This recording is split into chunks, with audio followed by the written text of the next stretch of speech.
Rules बताने जा रही हूँ जो आपको पाकिस्तान के या किसी भी जगह पे अगर आपके इर्द गिर्द का कल्चर टॉक्सिक है, जो कि ऑब्वियसली पाकिस्तान में बहुत ज़्यादा है,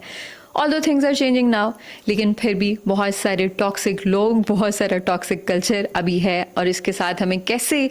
पॉजिटिव वे में डील करना है। और मैं ज़िंदगी के इन 2 रूल्स ने मुझे बहुत ज़्यादा फ़ायदा दिया। ये नहीं जब आपके इर्द गिर्द के लोग जो हैं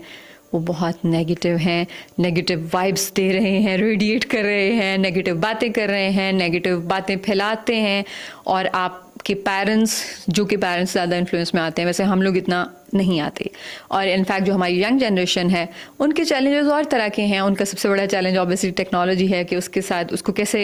नेविगेट करना है, या उसको कैसे अपनी गुड के लिए यूज़ करना है, या कैसे उससे थोड़ा डिस्टेंस मेंटेन करना है। तो ये एक अलग चैलेंज है, लेकिन obviously they are far less judgmental and they far less care about what other people think of you, या लोग क्या कहेंगे, क्या सोचेंगे, क्या बोलेंगे। वो